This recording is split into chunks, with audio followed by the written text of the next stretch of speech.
જય શ્રી કૃષ્ણ મિત્રો, રાધે રાધે. સ્વાગત છે તમારું આપની યુટ્યુબ ચેનલ ધર્મ જ્ઞાનમાં.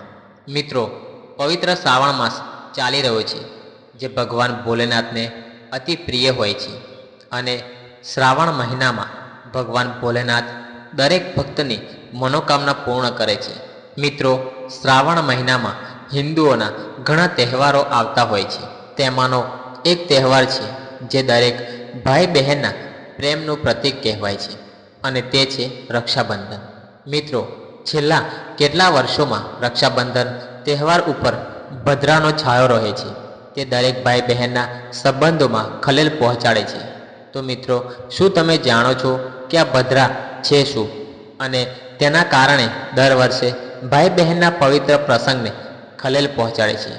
જો મિત્રો તમે નથી જાણતા, તો આજે અમે તમને જણાવીશું કે આ ભદ્રા શું છે અને તેનાથી શું શું નુકસાન થાય છે.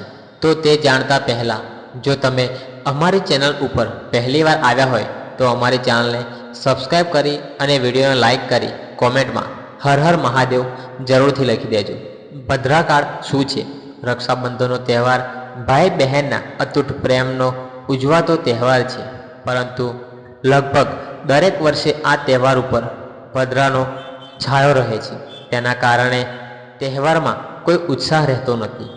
ગયા વર્ષે પણ રક્ષાબંધન ઉપર આખો દિવસ ભદ્રાનો છાયો રહ્યો હતો, અને તેના કારણે બહેનને પોતાના ભાઈને રાત્રે રાખડી બાંધવી પડે છે.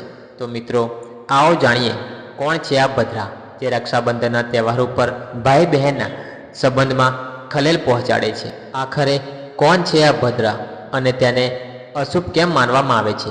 મિત્રો, ભદ્રા એક અશુભ મુહૂર્ત છે. જો આ મુહૂર્તમાં કોઈ શુભ કાર્ય કરવામાં આવે તો તેનું પરિણામ અશુભ આવે છે. એટલા માટે ભદ્રા મુહૂર્ત પર રાખડી બાંધવી તે અશુભ માનવામાં આવે છે.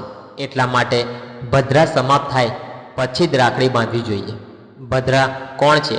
ધાર્મિક માન્યતાઓ અને જ્યોતિષશાસ્ત્ર અનુસાર ભદ્રા તે ભગવાન સૂર્ય અને છાયાની પુત્રી છે, અને સાથે ભગવાન શનિદેવની બહેન પણ છે.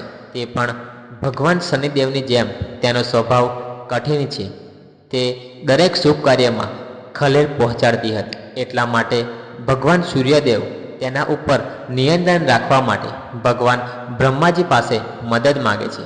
એટલે ભગવાન બ્રહ્માજીએ તેને નિયંત્રણ રાખવા માટે પંચાંગના મુખ્ય ભાગ વિષ્ણુમાં સ્થાન આપ્યું, અને તેમને કહ્યું કે જ્યારે ભદ્રા હોય ત્યારે કોઈ પણ શુભ કાર્ય ના કરવું, પરંતુ ભદ્રા ચાલતું હોય ત્યારે તંત્ર મંત્ર, પૂજાપાઠ, કોર્ટ કચેરીના કાર્ય કરવાથી કોઈ નુકસાન થતું નથી. પરંતુ ભદ્રા ચાલતું હોય તો લગ્ન, રક્ષાબંધન, હોલિકા દહન જેવા શુભ કાર્ય ના કરવા જોઈએ. ભદ્રામાં કેમ રાખડી ના બાંધવી જોઈએ? કારણ કે ભદ્રા બહુ કઠોર અને ચંચળ સ્વભાવની હતી. તેની આવી હરકતોથી બ્રહ્માજીએ તેને શ્રાપ આપ્યો હતો કે જે કોઈ ભદ્રકાળમાં શુભ કાર્ય કરશે તો તેને ઘણી મુશ્કેલીનો સામનો કરવો પડશે, અને તેને અશુભ પરિણામ પ્રાપ્ત થશે. આ જ કારણે ભદ્રકાળમાં રક્ષાબંધન ઉજવવામાં નથી આવતી. પૌરાણિક કથા અનુસાર રાવણને પણ ભદ્રકાળમાં રાખડી બાંધવામાં આવી હતી. તેના કારણે તેના કુળનો નાશ થઈ ગયો હતો. તેનું કારણ ભદ્રા જ હતી. શૂરપંખાએ ભદ્રકાળમાં તેના ભાઈ રાવણને રાખડી બાંધી હતી, અને તેના વિનાશનું કારણ બની હતી. કહેવાય છે કે એક એક કરીને તેના કુળનો નાશ થઈ ગયો હતો. એવું પણ માનવામાં આવે છે કે ભદ્રા સમયે ભગવાન શિવ પણ તાંડવ કરે છે. તો આવા સમયે કોઈ પણ શુભ કાર્ય ના કરવું જોઈએ, નહીં તો તેનું પરિણામ અશુભ જ આવે છે. એટલા માટે બહેન તેના ભાઈને ખરાબ નજરથી બચાવવા અને લાંબા આયુષ્ય માટે ભૂલથી પણ ભદ્રકાળમાં રાખડી ના બાંધવી. મિત્રો, પંચાંગ અનુસાર આ વર્ષે રક્ષાબંધન 19 ઓગસ્ટના રોજ ભદ્રકાળના છાયામાં જ ઉજવવામાં આવશે. પરંતુ રક્ષાબંધન ઉપર રવિ યોગની સાથે અદ્ભુત સંયોગ રચાઈ રહ્યો છે.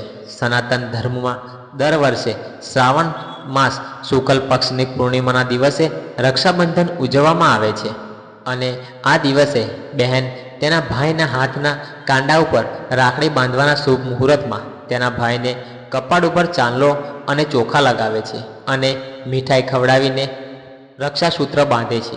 અને તેના લાંબા આયુષ્યની પ્રાર્થના કરે છે.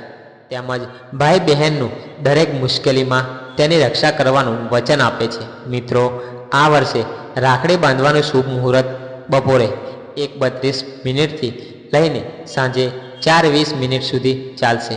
મિત્રો, તમને આ જાણકારી કેવી લાગી તે કોમેન્ટમાં જરૂરથી જણાવજો. અને વિડીયો પસંદ આવ્યો હોય તો વિડીયો લાઈક કરી અને અમારી ચેનલને સબસ્ક્રાઈબ જરૂરથી કરી દેજો. જય શ્રી કૃષ્ણ. રાધે રાધે.